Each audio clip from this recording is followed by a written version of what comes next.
Let's turn it over to forecaster Steve Nedlick to see. Yeah, guys, we don't have a lot going on right now after that snow moved through overnight, and it's kind of just left us with pretty calm weather today with a lot of clouds sticking around. We had some pop-up showers down in the Charleston area, but for the most part, after those overnight snow showers, everything's pretty much cleared out. Now again, we're just kind of hanging out with overcast skies, and we are sitting at around 31, 32 degrees, so that snow is going to stick around for a while. It's not just going to melt off like we deal with sometimes. And then if we look at a lot of southern Ohio, we're kind of just dealing with this uniform temperature. Over in Dayton, we're sitting at 27, Springfield 27, but then back over here in Athens, 33, 31 in Lancaster. So it's pretty chilly, but nothing too crazy, and it's just going to continue to get colder and colder as we head into the overnight hours, just because there's going to be no sunlight. Even when that sunlight has to go through clouds, it still helps heat up the air. So without that, we are going to have some chillier temperatures tonight. And then as we look into the rest of this work week, we're going to be looking at, again, a pretty much same thing tomorrow, 37 degrees with an overnight low of 23. And then we chill off a little bit on Thursday with a high of 33 and a low of 14. So stay tuned for my full weather. Thanks, Steve. New details after Ohio University head football coach Brian Smith was placed on leave. Bobcat Showcase reporter Joshua Herner joins us with the latest. Yeah, Charlie, Smith's attorney told WOUB he was placed on paid leave yesterday and says he was asked to leave in the middle of the workday. His attorney also claims they received no information from the university about why Smith was placed on leave. The attorney says no allegations or charges have been brought against Smith at this time, and they plan to fight any potential allegations that could be brought against him. WOUB reached out to Ohio University Athletics for comment, but they declined. You can follow WOUB News and WOUB Bobcat Showcase on X and Instagram for any updates on the situation. Charlie? Thanks, Josh. Athens City Council will vote on one Conestoga hut proposal, but not several proposed amendments presented during last night's council meeting. At last night's meeting, Councilmember Jessica Thomas proposed several amendments to the ordinance. Originally, the ordinance permitted Conestoga huts in B3 and R3 zones, but with Thomas's changes, it would limit the number of locations to 5 places in the city, limit the number of beds, and require a licensed outreach organization or faith-based group. But Alan Swank voted it down. Kind of wide open. And as Mr. Smith, who is a resident of the Far East Side, put in a email to council, which was read either last time or the time before, rolling this out on a citywide basis through a zoning initiative, which this would be a change in, is perhaps not the right way to do it. Every other council member present voted in favor of the amendments, but due to an absence, it failed to pass. Athens will have to come up with approximately $1.5 million in funding after a medical insurance contract ran over and they were served with an income tax refund. The first hit was announced 2 weeks ago, and the income tax refund was announced yesterday. Mayor Patterson suggested the city may have to consider not renewing positions opening with retirements, and the sudden increase in costs even took council members by surprise. I had asked very similar questions last week that you're asking tonight, Member Swank. So that's a different issue, Member Clodfelter. Right. That has to do with the medical fund. This is a brand new $750,000. The medical contract overrun had a vote to suspend the rules and provide the necessary funding, but council members voted it down to give the city more time to provide other avenues to prevent more money coming out of the general fund. Nelsonville City Council swore in a new slate of members last night. Previous council members' terms ended November 30th, and 4 members were re-elected for a 1-month term. Those 4 appointed 3 new members to fill vacancies: former Vice President Nancy Sonic, former Council President Greg Clement, and local business owner Jessica Hollenbaugh during last night's special meeting. This council was meant to serve as a transition between the charter government and the government under Issue 23, a ballot initiative to change the city's government. The council repealed Issue 23 in August, leaving Nelsonville's future uncertain. A lawsuit is asking the court to settle this issue, but a decision has not been released. Councilmember Nancy Sonic says she wants the council to run smoothly through December until a decision is reached about the next government. We're going to do our best, and for December, we're going to slide through it and make everyone aware of what's going on. The new council is set to only serve for 1 month, meaning it is possible there is no council come January 1st. The council reconvenes Monday at 7 p.m. in City Hall. The former Portsmouth gaseous diffusion plant is being proposed as the site for a new data center. The plant, located south of Piketon, was a large producer of enriched uranium for nuclear weapons and power plants. The plant encompasses over 3,700 acres and is in close proximity to the Scioto River, making it an attractive site for a new data center. The company behind the proposal, New Day Data Centers, is keeping project details covered under non-disclosure agreements. Coming up, areas of the Northeast and Midwest prepare for the impact of a winter cyclone, and how to keep your packages safe from porch pirates this holiday season. Winter weather season has arrived, so stay tuned to find out when the snow is going to return to our area. For intelligent, insightful reporting. Were you surprised that they were using Signal to talk about really sensitive stuff? There have been screw-ups in Washington since time immemorial, but I can't think of one quite like this. Join moderator Jeffrey Goldberg and the country's best journalists for incisive analysis of the most consequential stories. There's been a lot of soul-searching on the Democrat side about what went wrong. Once these tariffs go in, the question becomes how long they will stick to this policy and what will be the breaking point.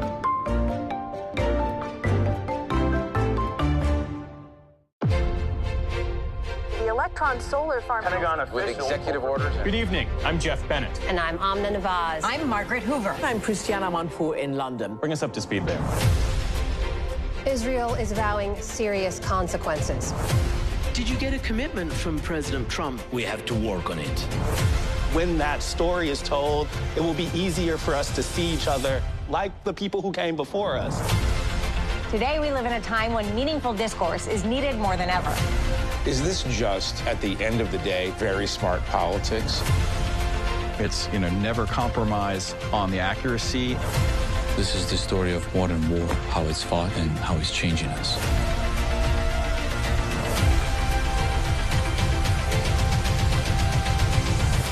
If this is the way we're going to start breaking the ice, then let's do it.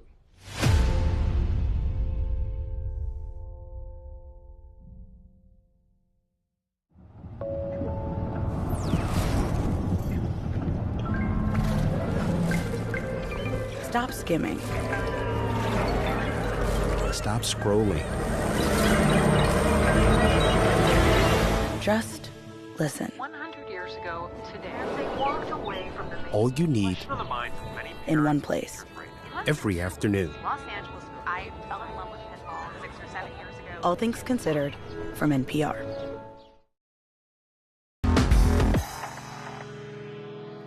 The first winter storm of the season is sweeping across the country, with people in the Northeast and Midwest already experiencing several inches of snow and dangerous road conditions. Maribel Gonzalez has more on the potentially record-breaking storm. If you don't need to be out, don't. This message from the Ohio Department of Transportation on Facebook as crews work to clear snow-covered roads on Tuesday. The third winter storm in a week dumped several inches of snow across parts of the Midwest and slowed travel to a crawl.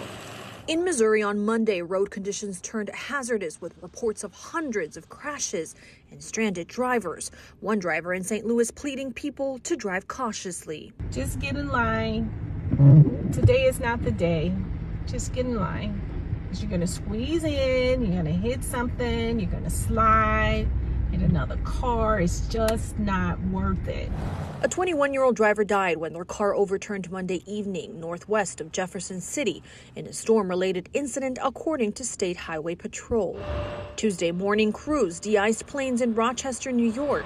The storm is set to strengthen rapidly into a bomb cyclone and slam the Northeast later this week. We've got this term, a bomb cyclone. It's just a rapidly intensifying low-pressure system that often happens off the East Coast, and it can be destructive at times. Actual air temperatures are forecast to plunge into double digits below zero as far south as Iowa and Nebraska come Thursday morning. Yet some staying safe at home see the snow as an opportunity. One man sculpts it into art in Wisconsin. Every one is my favorite one that I make. This is my favorite now.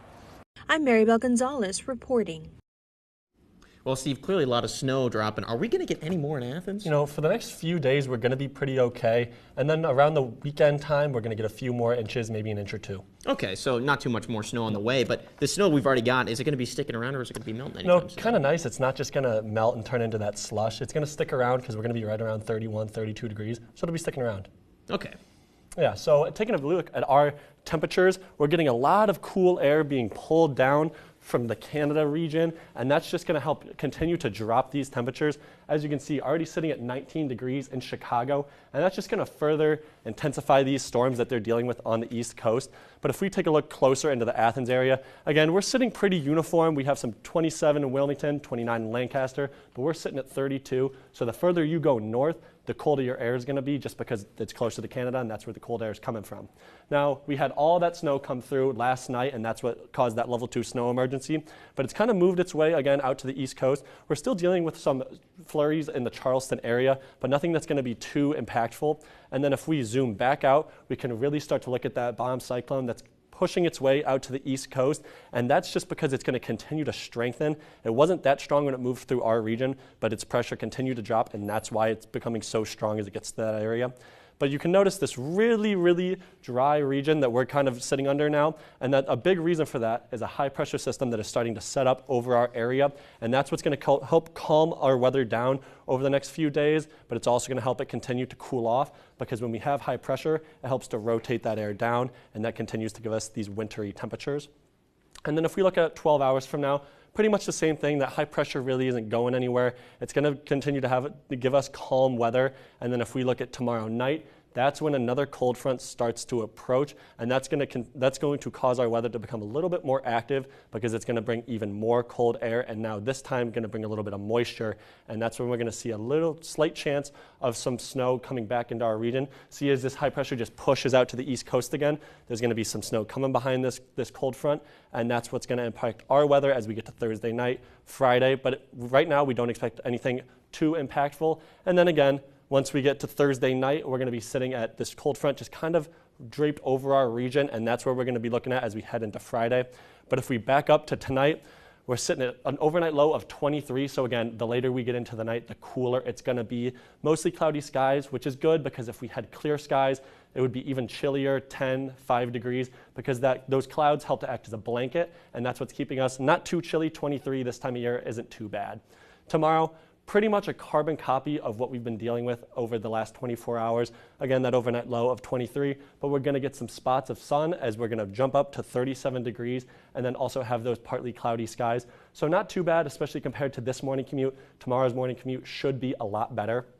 And then as we start to take a look at the 7-day, Thursday, Friday, we do have a slight increase in temperatures, but then once we get to Saturday is where it starts to get interesting. We kind of stay the same in terms of our daytime highs, 39, 37, but what's interesting is those overnight lows start to decrease. And we're going to look at an overnight low of 23 on Saturday, on Sunday, 21, and then snow is reintroduced with a rain-snow mix possible on Tuesday with a high of 35 and a low of 9. So really get used to this winter weather, as it really doesn't seem like it's going anywhere.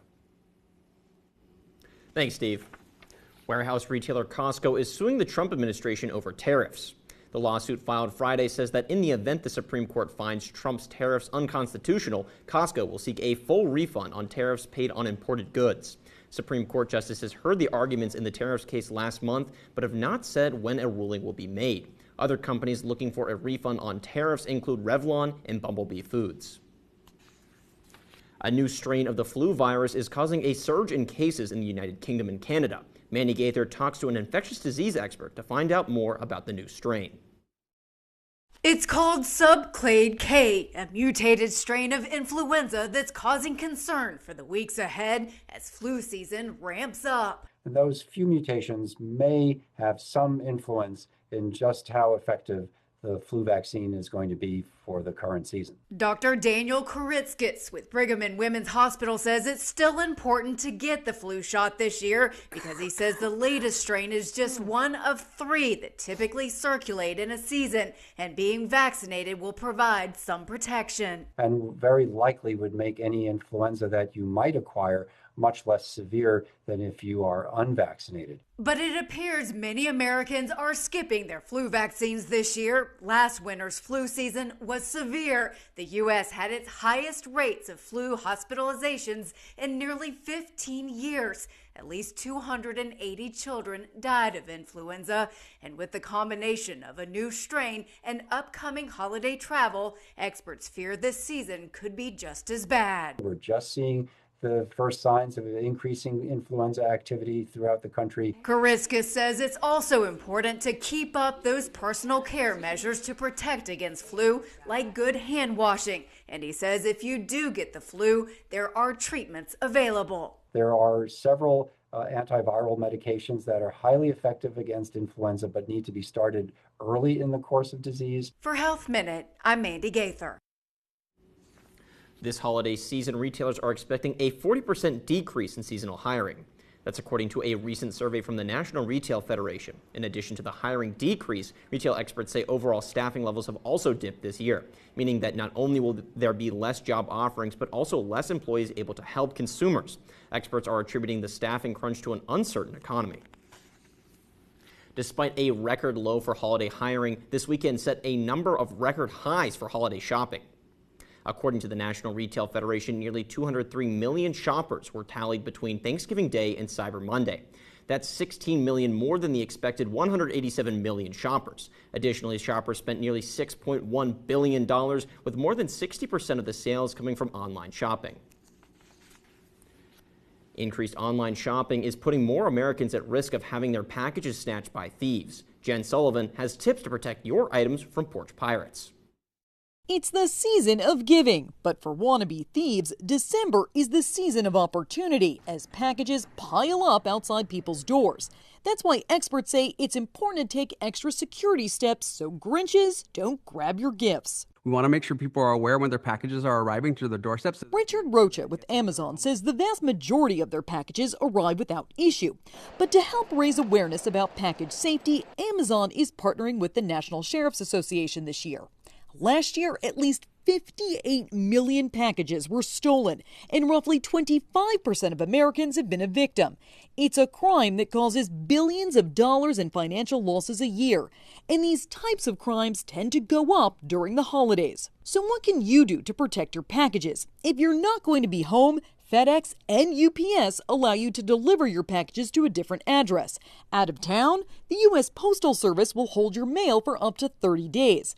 Amazon allows users to use lockers for up to 3 days. We have more than 25,000 locations across the U.S. where people can choose to have their packages sent, including a Whole Foods or one of our hub lockers that are available. You can also leave instructions with your Amazon delivery driver, like request to have packages delivered behind your home. So what should you do if your packages are stolen? Rocha says call Amazon customer service. And security experts say most retailers will send you a new item, but they are getting stricter. You should also file a police report. And while security cameras can help catch the thieves in the act, law enforcement recommends not engaging with the thief. For Consumer Watch, I'm Jen Sullivan. Next in sports, Ohio men's basketball returns back home to Athens to take on the Maine Black Bears tomorrow. Find out more about the Bobcats' early season struggles coming up next. We'll be right back, but until then, be sure to follow us on Instagram and X to stay up to date on all the news in Southeast Ohio. And stay tuned for a new episode of The Lookout coming tomorrow.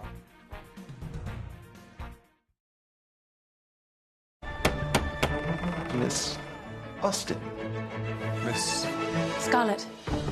Miss Austen was sister to the great lady novelist Jane Austen. What's she doing here? My name's... I know exactly who you are. The lady detective. Miss Scarlett, isn't it? Miss Austen. Miss Scarlett! Miss Austen. Miss Scarlett. Come along.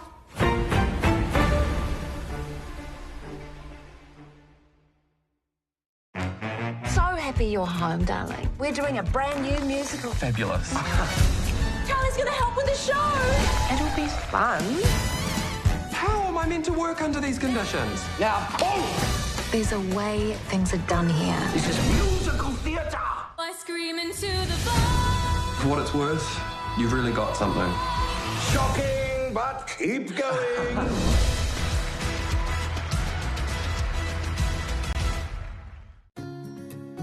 When my parents left us their home, we weren't sure what to do with the property. Do you have land, residential, or commercial property you're not using? Donate it and support our station. You may even qualify for a sizable tax deduction. It feels good to be able to give back, and they would have loved that too. Your real estate donation can make a real impact. Call us toll-free or visit us online. Everyone's so happy you're home, darling. Come inside. It's just so exciting. It's a real treat. What an amazing family. Let's get this show on the road! That sounds like a party. Marvellous. Will I get presents? Oh, I love this!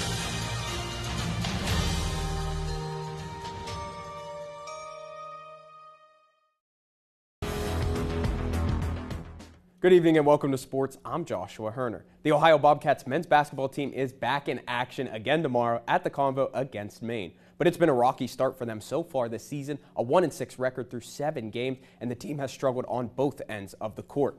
They have the 20th worst average point differential in Division I, one of the worst numbers on this list. They're also 287th in the net rankings. That first stat is worst in the MAC, and this one is second worst out of all the conference opponents. 4 out of Ohio's 7 opponents also shot over 40% from 3 this year. A lot of trouble with this team lies at the three-point line, as on the offensive end, they're shooting 27% from beyond the arc, which is 327th out of all teams in Division I. They are also in the bottom half of efficiency for both offensive and defensive. Now, they've played 2 very good teams in St. Mary's and Louisville, but with an experienced head coach and a talented roster like this team can turn it around. And it starts tomorrow against an 0-9 Maine team, which is coming off a 64-60 loss against Siena. The Black Bears shot over 40% from 3, but their troubles really lied from the charity stripe, where they shot under 50%. And if they were able to just make a couple more, they would have won this game. The Black Bears also didn't have the lead once in this game. Siena did a great job not giving up the lead. And now let's look at the stats from the matchup between both of these teams.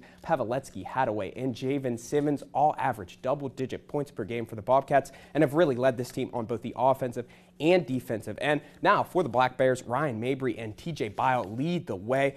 This could be a very important game for both teams as they both look to get back on track, not only in non-conference play, but in terms of when conference play begins. Both teams 1-15 combined record. This could be very important for propelling both of their seasons and getting an important win.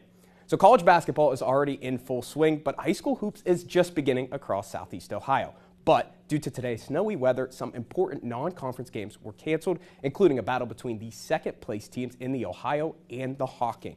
Fed Hawk and Alexander girls now won't match up until January 24th. And in this matchup last season, Fed Hawk won by 6 in what was a battle between both sides and a very important non-conference contest. Now, River Valley and Waterford, another cross-conference TVC matchup, is now moved to later in the month of December on 12/29. However, there are 2 games on the docket tonight, both away games for the TVC. Eastern heads all the way to Point Pleasant, and Meigs travels to Bern Union. A few Ohio swimmers are headed to the Toyota U.S. Open this week, beginning tomorrow and ending on Saturday. Zita Zoki, Cassidy DeBetta, Jordan Claypool, and Juliana Slaninka are all headed to Austin tomorrow. The senior Zita Zoki placed 6th in the 50 freestyle last year, 5th in the 200, and 3rd in the 100 freestyle. This year, she's just competing in the 100 and 200. And Cassidy DeBetta finished 3rd in the 100 breaststroke last year. She is doing that event and the 200 breaststroke in this year's events. The other 2 participants are both sophomores, Claypool in the 50 fly and Slaninka in the 200 backstroke. And Ohio Wrestling heads to Vegas this weekend for the Cliff Clean Las Vegas Invitational. Red Shirt senior Garrett Thompson finished 3rd in the event last year in the 174-pound bracket. That's all for sports. Back over to you, Charlie. Still ahead, it's Giving Tuesday, how you can give back to your community.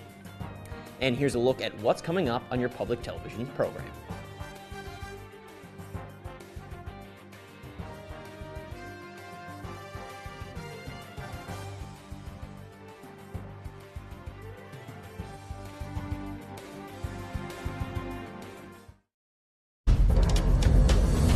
They make an unmistakable sound.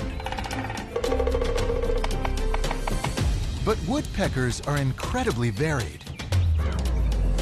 And these charismatic birds drum in almost every forest, everywhere in the world. Think you know the woodpecker? Think again. This is The Whole Story. Wednesday at 8 on WOUB.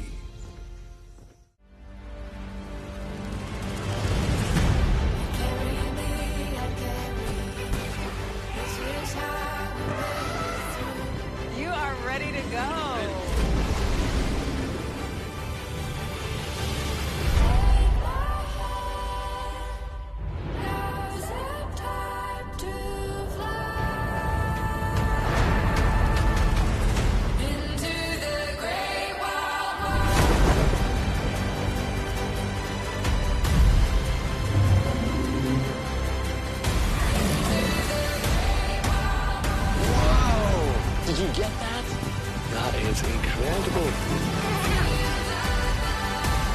We are a part of a revolution. That, for me, is so exciting.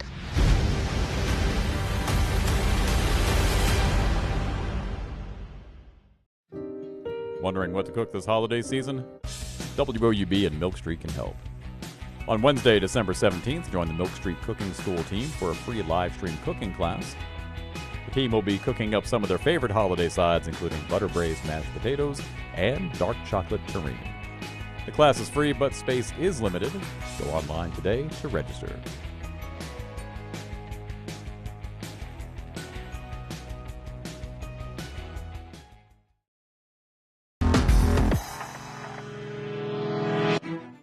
After a weekend of spending holidays like Black Friday and Cyber Monday, it's Giving Tuesday. It's the day to give back.